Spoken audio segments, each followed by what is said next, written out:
YouTube, what up? We got our final play of the week 2, NFL regular season, and we are going to ride with the Houston Texans -6.5 hosting the Chicago Bears. You guys should know by now how I feel about rookie quarterbacks. I think this line is insane. I think the Bears are so overrated. I mean, you got some fucking idiots on these networks that predicted them to go to the Super Bowl preseason just because Caleb Williams shows a resemblance to Patrick Mahomes in the way he might execute a play when a play looks good, but their execution rate are much different. Mahomes is executing at a much higher rate, and there's a big learning curve from college to the NFL. There just is. Caleb Williams is going to have to go through that learning curve before we see if he has what it takes. We're not going to know yet, and I'm not going to assume that he's going to figure it out. I really don't respect these rookie quarterbacks when it comes to betting lines. I think they have to earn their right to get the respect in the betting market, and I feel like the market has just given Caleb Williams respect because of narrative. Number 1 overall pick, looks a lot like Mahomes, won a Heisman, came from Lincoln Riley, who has a good track record with quarterbacks. All these things, along with the Bears' shiny new toys, DeAndre Swift, Keenan Allen, Rome Odunze, who's the other one? DJ Moore. You know, all these guys that come into play, and people perceive the Bears as a really good team. Here's the problem with that. You can have all the shiny toys in the world. Hey guys, I had to refilm this because a big part of my video got cut off, so let me just redo this.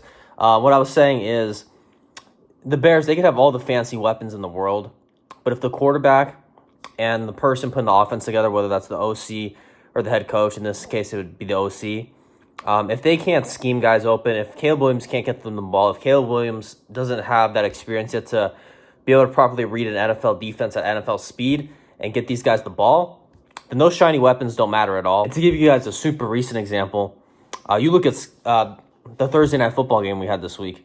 Skylar Thompson got into the game, backup quarterback for the Dolphins after Tua got hurt. And I'm not saying Caleb's as bad as Skylar Thompson, first-round pick for seventh-round pick, but as a rookie quarterback, he might perform similarly for a while. That's just how things go, or could go.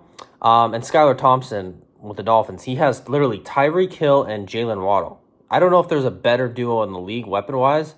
They're so fast, and this fucking guy couldn't hit them for shit.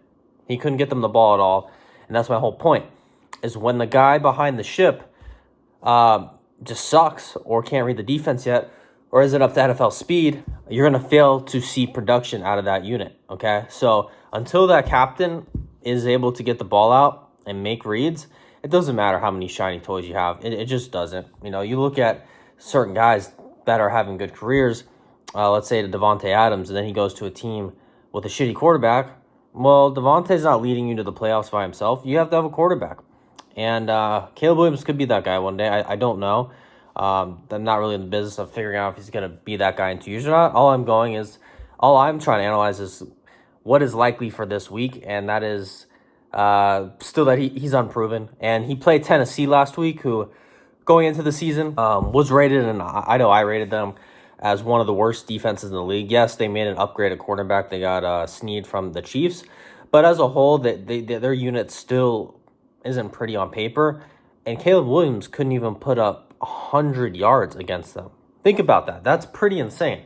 In a full NFL game, an hour game, he couldn't put up 100 yards. He couldn't average 25 yards a quarter against one of the worst defenses in football.